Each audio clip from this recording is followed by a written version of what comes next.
नमस्कार दोस्तों, स्वागत है आप सभी का संकल्प स्टडी पॉइंट उत्तराखंड में। तो दोस्तों आज हम देखेंगे हिंदी से। दोस्तों आज का हमारा प्रैक्टिस सेट रहेगा 23। इससे पहले दोस्तों हिंदी से जो है 22 जो है प्रैक्टिस सेट जो है कंप्लीट हो चुके हैं, जिसे आप दोस्तों प्लेलिस्ट में जाके देख सकते हैं। और आप सभी जानते हैं दोस्तों, उत्तराखंड प्रवक्ता भर्ती की मुख्य परीक्षा की तिथि घोषित हो चुकी है। और हिंदी विषय की जो मुख्य परीक्षा है दोस्तों, वो कब है? 30 मई को है। ठीक है। और ये सारे जो है दोस्तों प्रैक्टिस सेट जो है सिलेबस के अकॉर्डिंग ही जो है तैयार हो रहे हैं।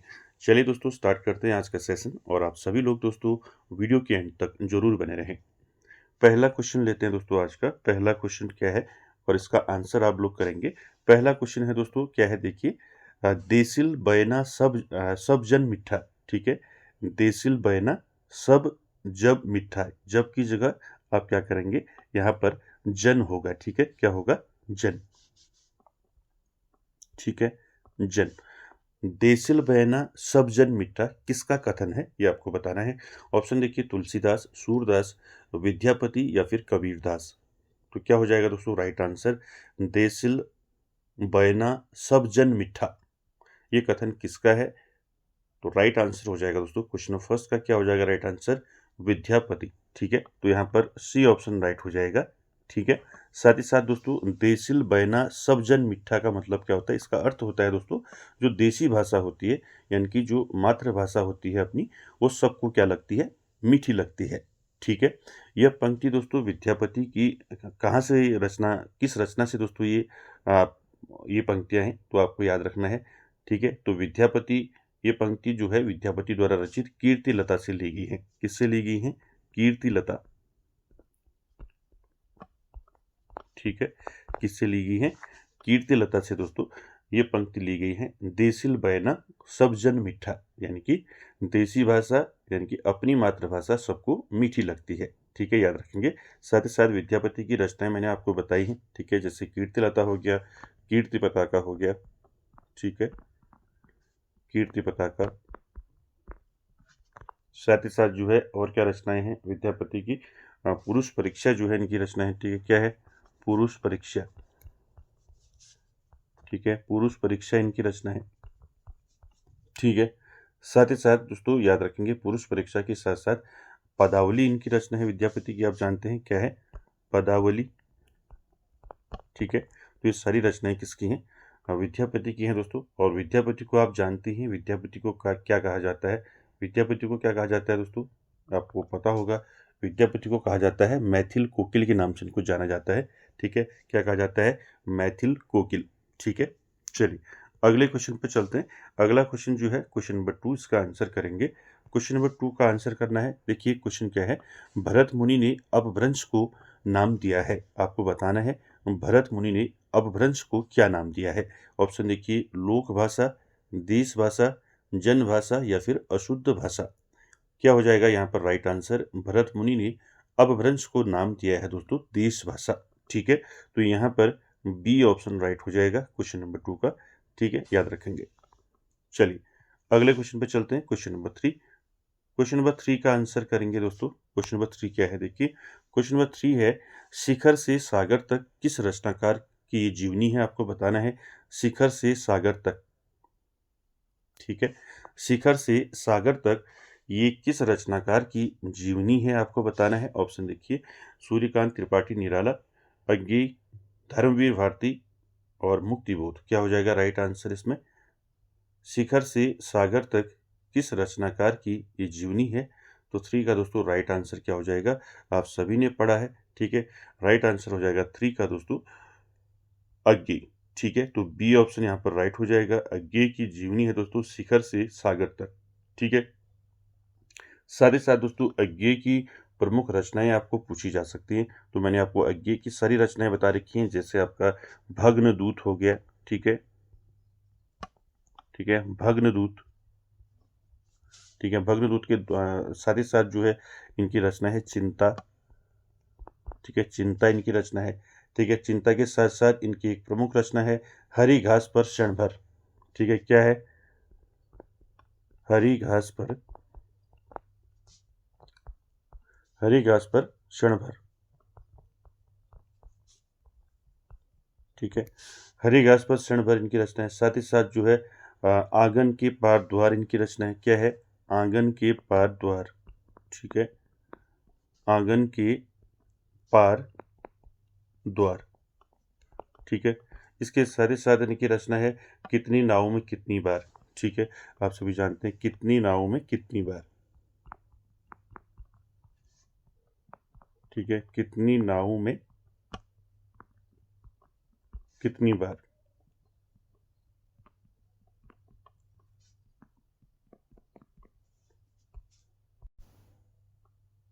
ठीक है, इसके साथ ही साथ दोस्तों अज्ञे की और प्रमुख रचनाएं कौन सी हैं? इंद्रधनुष रौदे हुए इनकी रचना है। ठीक है, महावृक्ष के नीचे इनकी रचना है। ठीक है, तो सारी रचनाएं किसकी हैं? अज्ञे की हैं दोस्तों। ठीक है, इसमें आपका पूछा जा सकता है जैसे हरी घास पर क्षण भर, ये कब आया था अज्ञे का? ये आया था दोस्तों आपका 1949 में। ठीक है, साथ ही साथ आपका जो है कितनी नावों में कितनी बार, ये कब आया था इनका? ये आया था 1967 में। ठीक है, 1967 में आया था। ठीक है, तो ये सारी चीज़ें आपको याद रखनी है दोस्तों अज्ञे से। ठीक है, चलिए अगले क्वेश्चन पे चलते हैं। अगला क्वेश्चन है क्वेश्चन नंबर 4, इसका आंसर करेंगे सतपुड़ा की जंगल जो है ये किसकी रचना है? चलिए आंसर कीजिए, सतपुड़ा की जंगल। क्या रहेगा राइट आंसर? ऑप्शन देखिए, भवानी प्रसाद मिश्र, केदारनाथ सिंह, नरेश मेहता, नागार्जुन। क्या हो जाएगा राइट आंसर? सतपुड़ा की जंगल किसकी रचना है? तो राइट आंसर हो जाएगा दोस्तों 4 का क्या हो जाएगा? सतपुड़ा की जंगल किसकी रचना है? राइट आंसर हो जाएगा भवानी प्रसाद मिश्र। ठीक है, ए ऑप्शन यहाँ पर राइट हो जाएगा, भवानी प्रसाद मिश्र की रचना है दोस्तों सतपुड़ा की जंगल। ठीक है, साथ ही साथ दोस्तों भवानी प्रसाद मिश्र की प्रमुख रचनाएं पूछी जाती हैं जो आपको याद रखनी है। ठीक है, इनकी प्रमुख रचनाएं क्या हैं? जैसे आपका गीत फरोश इनकी रचना है। ठीक है, क्या है? गीत फरोश।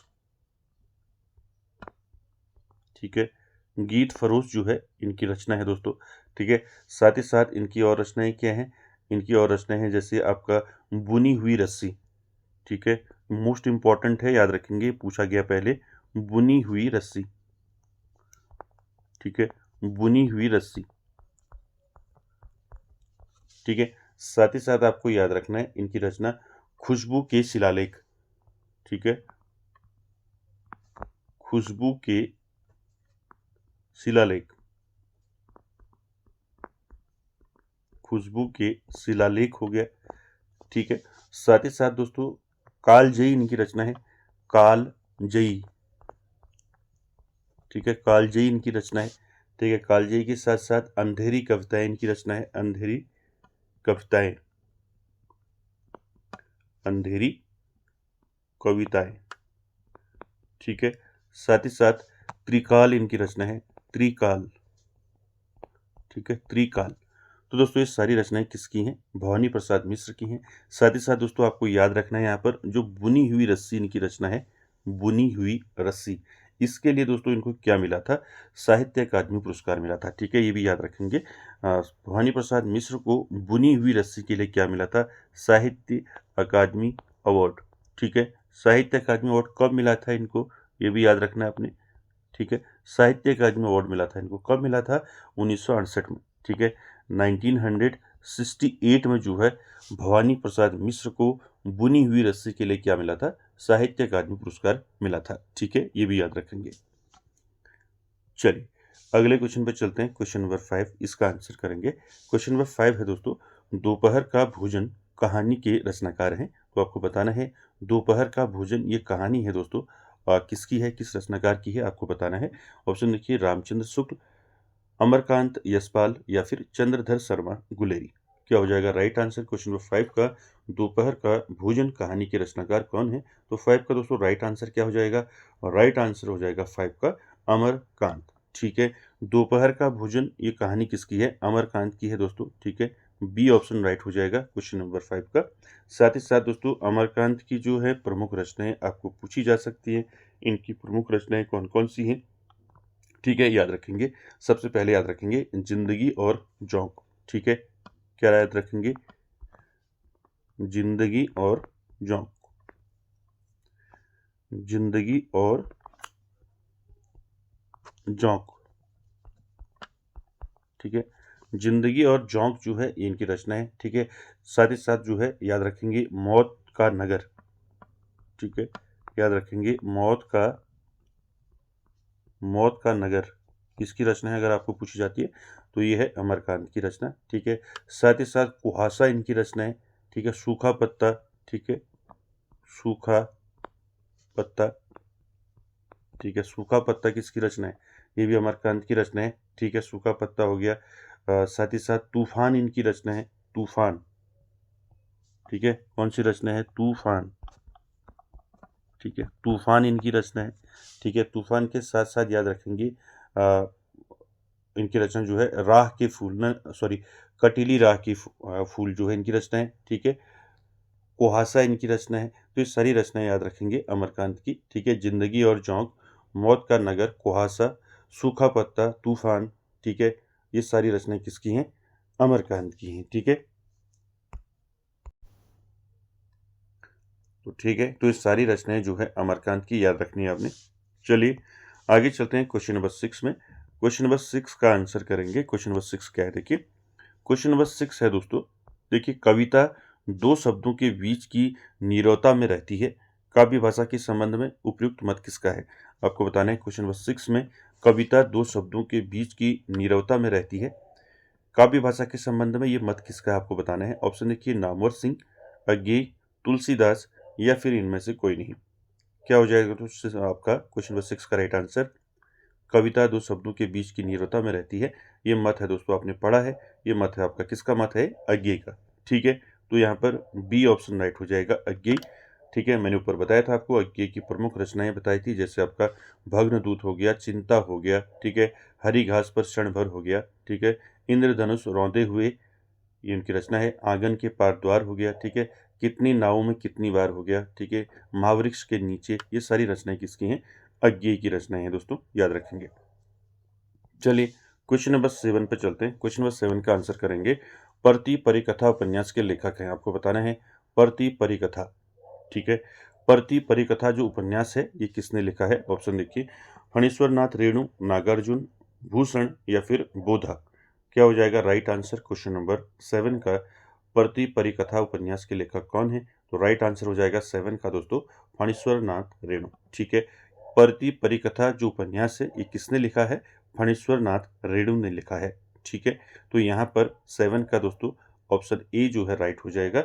फणीश्वर नाथ रेणु की बात करें दोस्तों, इनकी जो प्रमुख रचनाएं हैं वो पूछी जाती हैं। ठीक है, आपने पढ़ा होगा फणीश्वर नाथ रेणु का जो है मैला आंचल हो गया। ठीक है, परती परिकथा हो गया। ठीक है, जुलूस हो गया। ठीक है, इनकी काफ़ी सारी रचनाएं हैं, तीसरी कसम हो गया। ठीक है, कितने चौराहे इनकी रचना है। ठीक है, काफ़ी सारी रचनाएं हैं फणीश्वर नाथ रेणु की। तो इसमें आप सबसे पहले याद रखेंगे मैला आंचल। ठीक है, मैला आंचल। ठीक है, मैला आंचल, साथ ही साथ याद रखेंगे। ठीक है, परती परिकथा। ठीक है, ऊपर मैंने दिया है आपको परती परिकथा। ठीक है, परती परिकथा उपन्यास है इनका। ठीक है, साथ ही साथ दोस्तों इनका अगली जो रचना है वो है जुलूस। ठीक है, जुलूस इनकी रचना है। जुलूस के साथ साथ दोस्तों याद रखेंगे कितने चौराहे। ठीक है, कितने चौराहे। ठीक है, कितने चौराहे, साथ ही साथ याद रखेंगे इनका जो तीसरी कसम की एक रचना है दोस्तों, तीसरी कसम। क्या है, तीसरी कसम। तीसरी कसम इनकी रचना है। ठीक है, तीसरी कसम के साथ साथ दोस्तों इनकी रचना है अच्छे आदमी। अच्छे आदमी जो है इनकी एक रचना है दोस्तों, अच्छे आदमी। ठीक है, तो ये सारी रचना याद रखेंगे फणीश्वर नाथ रेणु की। ठीक है, याद रखेंगे यहाँ पर जो मैला आंचल है दोस्तों, यहाँ पर याद रखना है मैला आंचल जो इनकी रचना है। ठीक है, हिंदी का पहला आंचलिक उपन्यास इसको माना जाता है, मैला आंचल को। ठीक है, याद रखेंगे कब आया था मैला आंचल, ये आया था आपका 1954 में, 1954 में आया था मैला आंचल। ठीक है, 1954 में आया था। ठीक है, याद रखेंगे इसको, मैला आंचल, और इसे जो है दोस्तों इस उपन्यास को हिंदी का पहला आंचलिक उपन्यास माना जाता है। ठीक है, ये भी साथ में याद रखेंगे। चलिए आगे चलते हैं क्वेश्चन नंबर आपका 8 में। क्वेश्चन नंबर 8 का आंसर करेंगे। क्वेश्चन नंबर 8 है, अंगबधु किस कवि की रचना है। चलिए बताइए, अंगबधू जो है किस कवि की रचना है? ऑप्शन देखिए, विद्यापति, कबीरदास, दादू दयाल या फिर इनमें से कोई नहीं। क्या हो जाएगा राइट आंसर? अंगबधू जो है किस कवि की रचना है? तो दोस्तों राइट आंसर हो जाएगा यहाँ पर, क्या हो जाएगा? दादू दयाल। ठीक है, सी ऑप्शन यहाँ पर राइट हो जाएगा। ठीक है, अंगबधू किसकी रचना है? दादू दयाल की रचना है। ठीक है, ठीक है, तो यहाँ पर आपको याद रखना है। साथ ही साथ दोस्तों दादू दयाल की बात करें तो दादू दयाल की जो प्रमुख रचनाएं हैं आपने याद रखनी है। यहाँ से पूछा जाता है, जैसे अंगबधू हो गया, साखी इनकी एक रचना है। क्या है? साखी। ठीक है, साखी इनकी रचना है। साथ ही साथ जो है हरड़े वाणी इनकी रचना है दोस्तों, हरड़े वाणी, हरड़े वाणी इनकी एक रचना है। ठीक है, साथ ही साथ दोस्तों पद्य इनकी एक रचना है, पद्य। ठीक है, तो ये सारी रचनाएं किसकी हैं? दादू दयाल की हैं। अंगबधू हो गया। ठीक है, इसको याद रखेंगे। प्रमुख जो है इनका दोस्तों याद रखेंगे अंगबधू। ठीक है, कई बार पूछा गया है, याद रखेंगे किसकी रचना है? दादू दयाल की। ठीक है, चलिए अगला क्वेश्चन देखेंगे, क्वेश्चन नंबर 9। इसका आंसर करेंगे, रंग दे बसंती चोला नाटक के रचनाकार हैं। आपको बताना है रंग दे बसंती चोला। ठीक है, ये नाटक जो है किसका है? ऑप्शन देखिए, सुरेंद्र वर्मा, भीष्म साहनी, मोहन राकेश या फिर इनमें से कोई नहीं। क्या हो जाएगा 9 का राइट आंसर? रंग दे बसंती चोला नाटक की रचनाकार कौन है? तो राइट आंसर हो जाएगा दोस्तों क्वेश्चन नंबर 9 का, क्या हो जाएगा 9 का राइट आंसर? भीष्म साहनी। ठीक है, रंग दे बसंती चोला नाटक किसका है? ये है दोस्तों भीष्म साहनी का। ठीक है, याद रखेंगे भीष्म साहनी के दोस्तों उपन्यास पूछे जा सकते हैं आपको। ठीक है, यहाँ से भीष्म साहनी से जो है आपके नाटक पूछे जा सकते हैं। ठीक है, तो याद रखेंगे भीष्म साहनी के उपन्यासों की बात करें तो इनके उपन्यास कौन कौन से हैं? ठीक है, याद रखेंगे इनके उपन्यास हैं दोस्तों, अब फेमस उपन्यास आपने देखा होगा, तमस। ठीक है, किसका है तमस उपन्यास? ये है भीष्म साहनी का। ठीक है, तमस हो गया, झरोखे हो गया। ठीक है, ठीक है, याद रखेंगे झरोखे। ठीक है, तमस, झरोखे। ठीक है, साथ ही साथ नीलू, नीलिमा, नीलोफर। ठीक है, ये उपन्यास किसका है? ये भी किसका? भीष्म साहनी का उपन्यास है। ठीक है, मैंने बताया था आपको, नीलू, नीलिमा, नीलू, नीलिमा और नीलोफर। ठीक है, ये जो है तीनों जो हैं दोस्तों उपन्यास किसके हैं? भीष्म साहनी के हैं। ठीक है, याद रखेंगे इनको। साथ ही साथ दोस्तों भीष्म साहनी के आपको नाटक पूछे जा सकते हैं। इनके जो नाटक हैं, जैसे आपका रंग दे बसंती चोला। ठीक है, नाटकों की बात करें तो इनके नाटक क्या हैं दोस्तों? नाटक हैं जैसे आपका रंग दे बसंती चोला हो गया, हानुस हो गया। ठीक है, सारे मैंने आपको पहले बता रखे हैं। हानुस हो गया। ठीक है, हानुस के साथ साथ इनका नाटक है दोस्तों माधवी। ठीक है, पिछले प्रैक्टिस सेट में आपको बताया था मैंने माधवी, तो ये भी इनका नाटक है। ठीक है, माधवी के साथ साथ कबीरा खड़ा बाजार में। ठीक है, ये भी इनका नाटक है, कबीरा खड़ा, कबीरा खड़ा बाजार में।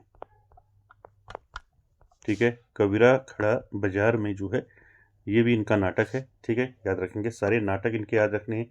ठीक है, उपन्यास याद रखने हैं। ठीक है, साथ ही साथ कहानियों की बात करें तो चीफ की दवात। ठीक है, कहानी की बात करें तो चीफ की दवात याद रखेंगे, चीफ की दावत। ठीक है, चीफ की दावत जो है ये इनका क्या है? एक मिनट, देखिए ये कहानी की बात करें तो यहाँ पर याद रखना है आपको। ठीक है, चीफ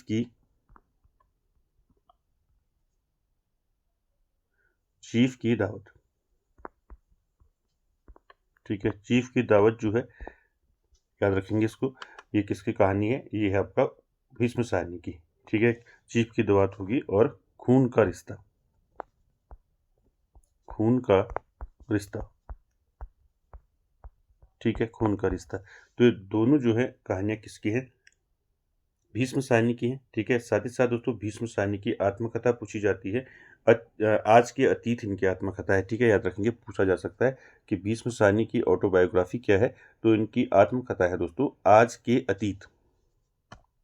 ठीक है, ये भी याद रखना है, भीष्म साहनी की जो आत्मकथा है। ठीक है, आत्मकथा आत्मकथा क्या है इनकी? आत्मकथा है आज के अतीत। ठीक है, आज के अतीत।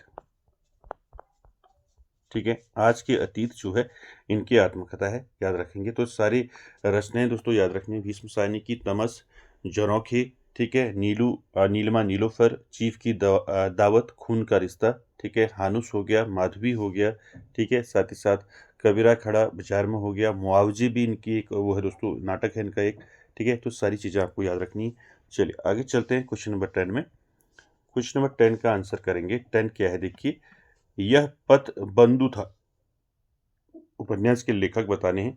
ऑप्शन देखिए, नरेश मेहता, श्रीलाल शुक्ल, मन्नू भंडारी या फिर इनमें से कोई नहीं। यह पथ बंधु था, ये उपन्यास किसका है आपको बताना है। ठीक है, चलिए आंसर कीजिए इसका। यह पथ बंधु था, ये किसका उपन्यास है? तो राइट आंसर क्या हो जाएगा दोस्तों 10 का, बताइए।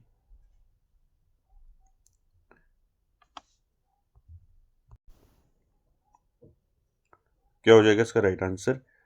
यह पथ बंधु था, ये उपन्यास किसका है? तो राइट आंसर हो जाएगा दोस्तों ऑप्शन नंबर ए। ठीक है, नरेश मेहता का दोस्तों ये उपन्यास है, यह पथ बंधु था। ठीक है, याद रखेंगे इसको। साथ ही साथ नरेश मेहता की जो है दोस्तों प्रमुख रचनाएं आपको पूछी जा सकती हैं। जैसे मैंने आपको बताया था, डूबते मस्तूल इनकी एक रचना है। क्या है? डूबते मस्तूल। ठीक है, क्या है? डूबते, ठीक है, क्या है? डूबते मस्तूल, डूबते मस्तूल। ठीक है, डूबते मस्तूल इनकी रचना है। साथ ही साथ याद रखेंगे, दो एकांत इनकी रचना है। दो एकांत, ठीक है, दो एकांत इनकी रचना है। साथ ही साथ दोस्तों, नदी यशस्वी है, मैंने बताया था आपको। ठीक है, नदी यशस्वी है। ठीक है, नदी यशस्वी है, ये भी इनकी रचना है दोस्तों। ठीक है, प्रथम फाल्गुन इनकी रचना है। प्रथम फाल्गुन, ठीक है, प्रथम फाल्गुन, ठीक है, फाल्गुन। ठीक है, साथ ही साथ दोस्तों, कितना अकेला आकाश इनकी रचना है। कितना अकेला आकाश। ठीक है, तो सारी रचनाएं किसकी हैं? नरेश मेहता की। ठीक है, चलिए आगे चलते हैं क्वेश्चन नंबर 11 में।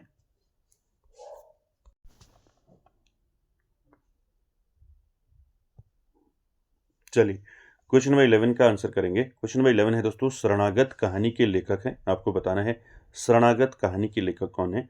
ऑप्शन देखिए, वृंदावन लाल वर्मा, मुक्तिबोध, अज्ञेय या फिर इनमें से कोई नहीं। तो क्या हो जाएगा दोस्तों राइट आंसर? शरणागत कहानी के लेखक कौन है? तो राइट आंसर हो जाएगा दोस्तों 11 का, क्या हो जाएगा?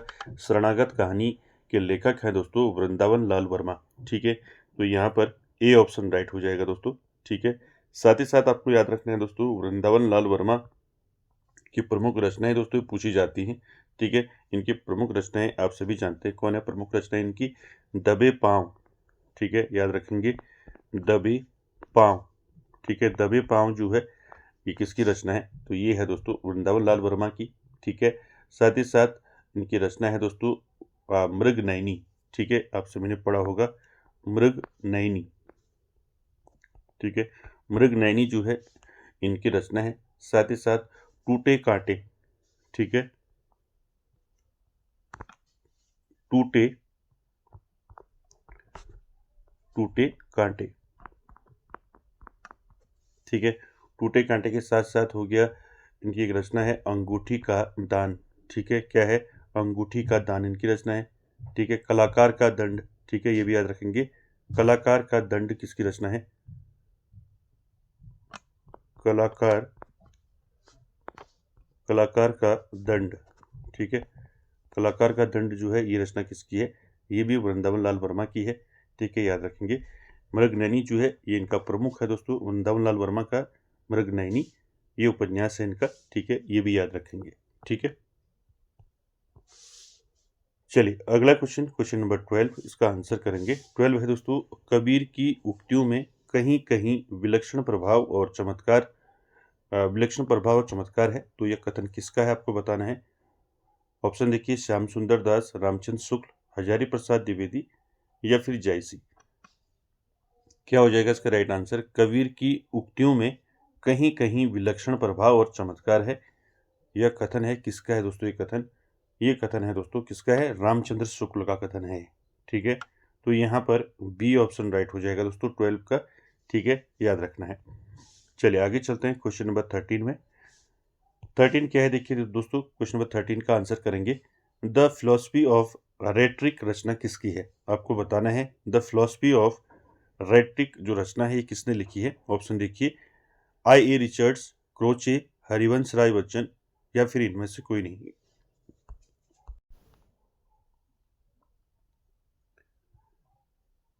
तो क्या हो जाएगा दोस्तों इसका right answer? The philosophy of rhetoric रचना किसकी है? तो दोस्तों राइट आंसर हो जाएगा आई ए रिचर्ड्स की रचना है। ठीक है, ए ऑप्शन यहाँ पर राइट हो जाएगा क्वेश्चन नंबर 13 का।